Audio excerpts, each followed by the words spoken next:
Today we're going to talk about confidence intervals for two means.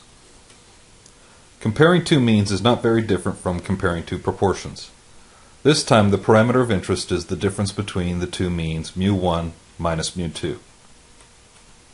Remember that for independent random quantities, variances add. So the standard deviation of the difference between two sample means is the square root of sigma 1 squared over n1 plus sigma 2 squared over n2. We still don't know the true standard deviations of the two groups, so we need to estimate and use the standard error, which is the square root of s1 squared over n1 plus s2 squared over n2. Because we are working with means and estimating the standard error of their difference using the data, we shouldn't be surprised that the sampling model is a student's t. The confidence interval we build is called a two-sample t interval for the difference in means. Independence assumption. Each condition needs to be checked for both groups.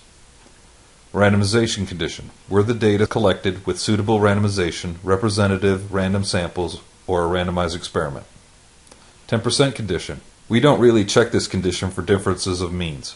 We will check it for means only if we have a very small population or an extremely large sample.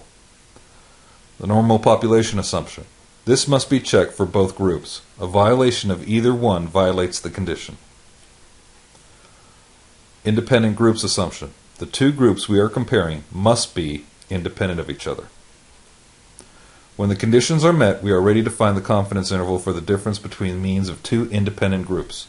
The confidence interval is x1 bar minus x2 bar plus or minus t star times the standard error of the differences of means, where the standard error of the differences of the means is the square root of s1 squared over n1 plus s2 squared over n2.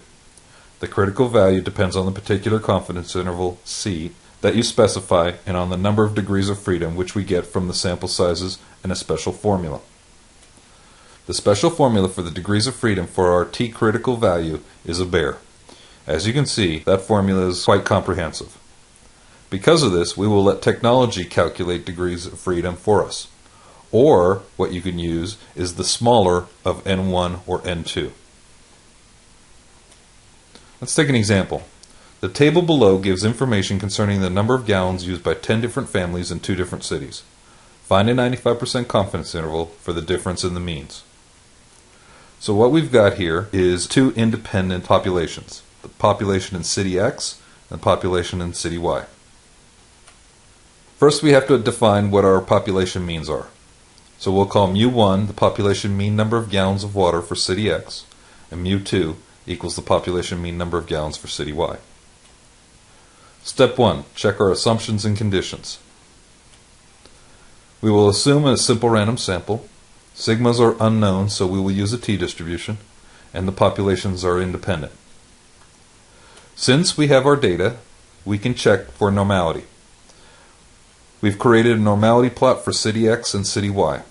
Make sure that you label the two graphs. So based on these graphs, and based on the linearity of the normal probability plots, we have an approximately normal distributions.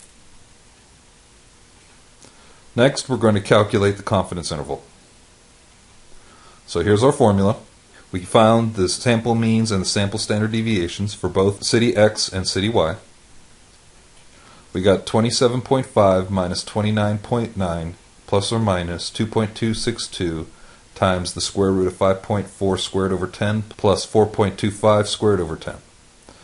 Now the reason we have the t star is 2.262 is we have a 95% confidence, and I used a degree of freedom of 9, which was the smaller of the two samples. In this case, the sample sizes are the same. We get a confidence interval of negative 7.315 to 2.515. Step 3, our conclusion.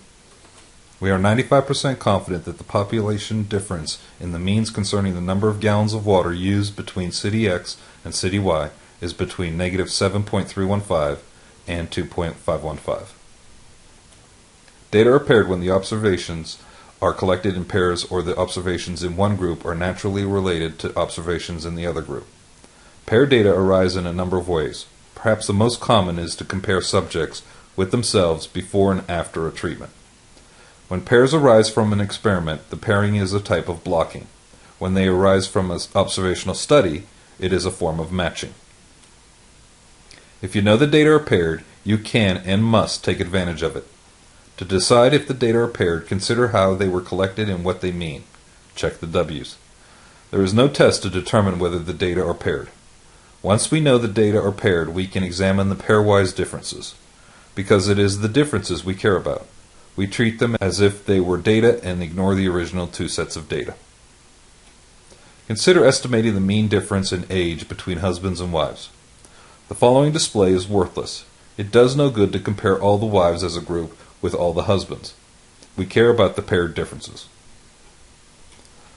In this case, we have paired data. Each husband is paired with his respective wife. The display we are interested in is the difference in ages. Pairing allows us to concentrate on the variation associated with the difference in the age for each pair. A paired design is an example of blocking. Now that we have only one set of data to consider, we can return to the simple one-sample confidence interval for means. Mechanically, a paired t-interval is just a one-sample confidence interval for the mean of the pairwise differences.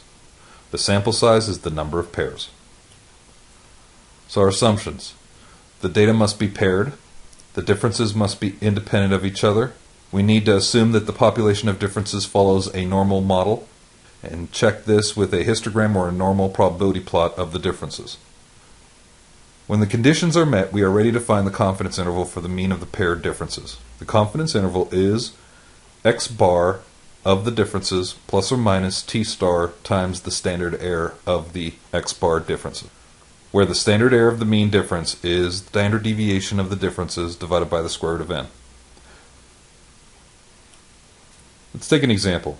10 different families are tested for the number of gallons of water a day they use before and after viewing a conservation video. Construct a 90% confidence interval for the mean of the differences of the before minus the after times. So we have a list of data before and after. We have to create a third list, and that third list is the before minus the afters. So I've subtracted each pair and got the following. Bu sub d equals the population mean difference in number of gallons for the 10 families before and after viewing the video. So step 1, we're going to check our assumptions and conditions. We will assume a simple random sample. Sigma is unknown, so we will use a t-distribution, and the populations are dependent. We did a normal probability plot of the differences, and based on that plot, and based on the linearity of the normal probability plot, we have an approximately normal distribution. We can go to step 2 and calculate the confidence interval. So here's our formula. I found the sample mean and sampled standard deviation of the differences, the third list. We got 4.8 plus or minus 1.833 times 5.245 over the square root of 10. The 1.833 is from a 90% confidence with a degree of freedom of 9. We get a confidence interval of 1.76 to 7.84. So our conclusion is we are 90% confident that the population mean difference of number of gallons of water used before versus after viewing the conservation video is between 1.76 and 7.84.